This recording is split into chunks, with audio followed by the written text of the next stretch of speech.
Welcome again. इससे पहले वाले वीडियो में हमने बात की थी कि किस प्रकार से यशोधर बाबू के जो बच्चे थे वह उनसे किसी भी विषय में कोई बात पूछना भी पसंद नहीं करते थे और इस बात का यशोधर बाबू के मन में बड़ा खेद, बड़ा दुख था। यहाँ पर प्रवचन सुनते समय उनका ध्यान बार बार केवल अपने गृहस्थी की ओर ही जा रहा है। आज उनका ध्यान प्रवचन सुनने में भी नहीं लग रहा है। आगे देखते हैं इसके बाद क्या होता है। प्रवचन सुनने के बाद यशोधर बाबू सब्जी मंडी गए। यशोधर बाबू को अच्छा लगता अगर उनके बेटे बड़े होने पर अपनी तरफ से ये प्रस्ताव करते कि दूध लाना, राशन लाना, CGHS डिस्पेंसरी से दवा लाना, सदर बाजार जाकर दालें लाना, पहाड़गंज से सब्जी लाना, डिपो से कोयला लाना, ये सब काम आप छोड़ दें, अब हम कर दिया करेंगे। एकाध बार बेटों से खुद उन्होंने ही कहा, तब वे एक दूसरे से कहने लगे कि तू किया कर, तू क्यों नहीं करता। इतना कोराम मचा और लड़कों ने एक दूसरे को इतना ज़्यादा बुरा भला कहा कि यशोधर बाबू ने इस विषय को उठाना भी बंद कर दिया। एक दूसरे से जब विवाद बढ़ने लग गया घर में, तो फिर यशोधर बाबू ने एक बुद्धिमान पिता होने के नाते उस बात को कहना भी बंद कर दिया। जब से बेटा विज्ञापन कंपनी में बड़ी नौकरी पर गया है, तब से बच्चों का इस प्रसंग में एक ही वक्तव्य है, बब्बा हमारी समझ में नहीं आता किन कामों के लिए आप एक नौकर क्यों नहीं रख लेते। ईजा को भी आराम हो जाएगा। अपनी माँ के लिए कहते हैं कि माँ को भी आराम हो जाएगा। कमाओ बेटा, नमक छिड़कते हुए यह भी कहता है कि नौकर की तनख्वाह मैं दे दूंगा। अपना बड़प्पन दिखाने के लिए बच्चे यहाँ तक कहने को तैयार हैं कि नौकर के पैसे भी मैं दे दूंगा, चाहे भले वो बाद में दे या नहीं दे, लेकिन अपने पिता को इस प्रकार वह नीचा दिखाने का काम यहाँ पर करते हैं। यशोधर बाबू को यही समाव इम्प्रॉपर मालूम होता है कि उनका बेटा अपना वेतन उनके हाथ में नहीं रखे। यह सही है कि वेतन स्वयं बेटे के अपने हाथ में नहीं आता, अकाउंट ट्रांसफर द्वारा बैंक में जाता है, लेकिन क्या बेटा बाप के साथ ज्वाइंट अकाउंट नहीं खोल सकता था? क्या बेटा कभी ये नहीं कह सकता था कि पिताजी आज मेरी ये तनख्वाह आई है और आप इसे लीजिए, मैं आपके अनुसार ही इसे खर्च करूँगा? तो शायद यशोधर बाबू को ज़्यादा खुशी होती।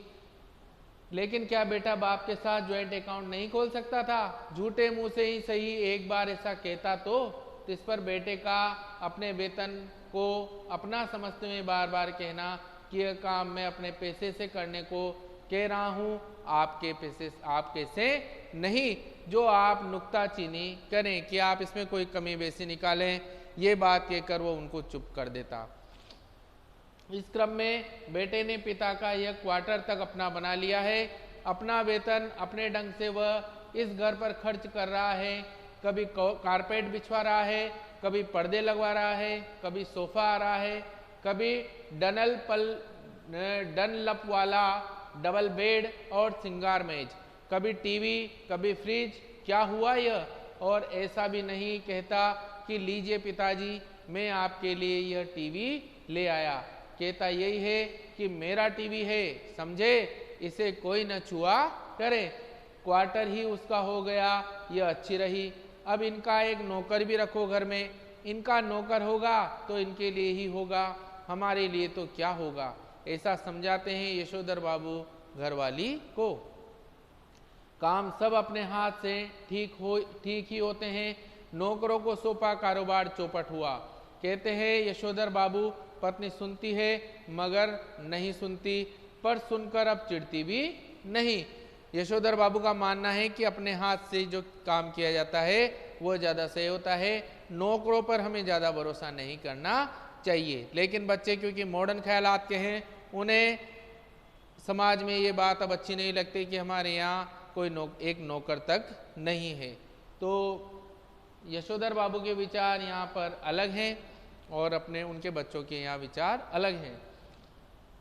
सब्जी का झोला लेकर यशोधर बाबू खुदी हुई सड़कों और टूटे हुए क्वार्टरों के मलबे से पटे हुए लानों को पार करके स्क्वायर के उस कोने में पहुंचे जिसमें 3 क्वार्टर अब भी साबुत खड़े हुए थे। उन तीनों में से कुल एक को अब तक एक सिलसिला आबाद किए हुए हैं। बाहर बदरंग तख्ते में उसका नाम लिखा है वाईडी पंत। ये 3 जो क्वार्टर बचे उनमें एक क्वार्टर जिन पर लिखा हुआ है वाईडी पंत, ये इन्हीं का क्वार्टर है। इस क्वार्टर के पास पहुंचकर आज वाईडी पंत को पहले धोखा हुआ कि वह किसी गलत जगह आ गए हैं।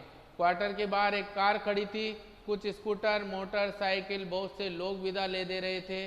बाहर बरामदे में रंगीन कागज की झालरें और गुब्बारे लटके हुए थे और रंग बिरंगी रोशनियां जली हुई थी।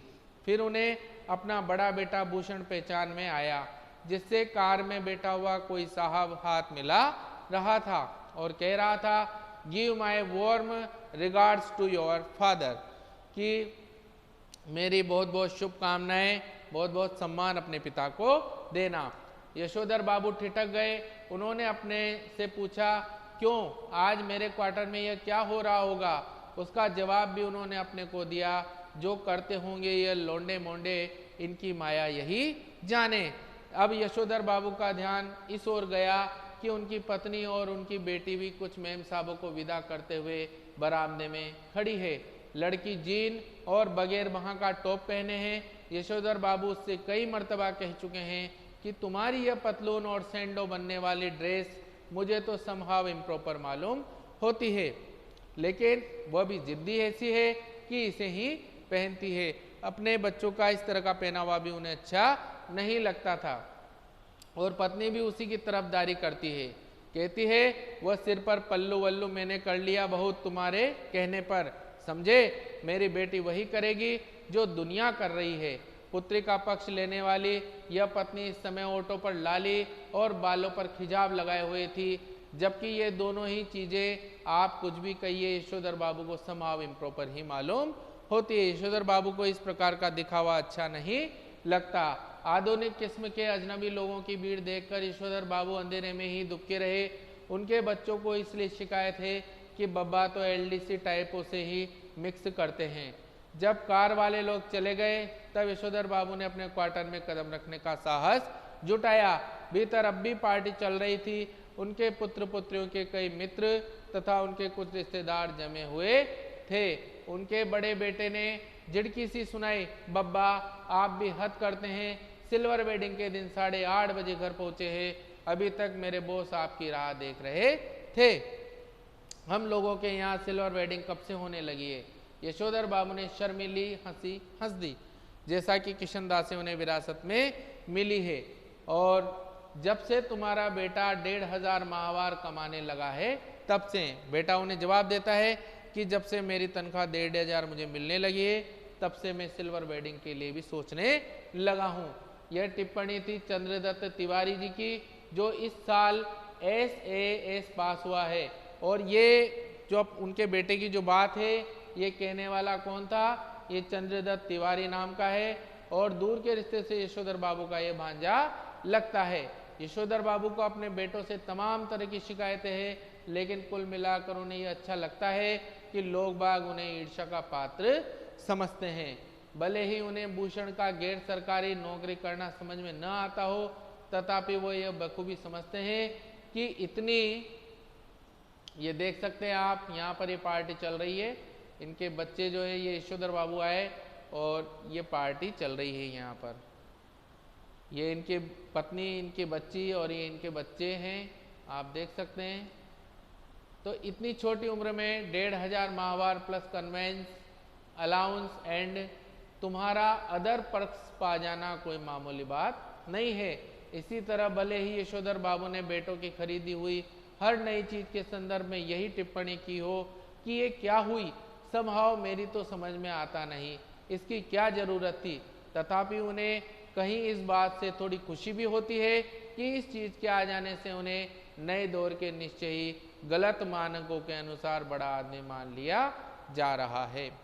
यहाँ तक हमने इस क्लास में ये समझा कि यशोधर बाबू के जो बच्चे हैं वो अपने स्टैंडर्ड को दिखाने के लिए उनकी जो यशोधर बाबू की जो बनी हुई परंपराएं हैं वह उनको तोड़ने से भी नहीं चूक रहे, क्योंकि नए ज़माने के बच्चे हैं, इसलिए वो ऐसा करना सही समझते हैं। अब आगे और क्या होता है यशोधर बाबू के साथ, वो हम बात करेंगे नेक्स्ट वीडियो में। तब तक के लिए धन्यवाद।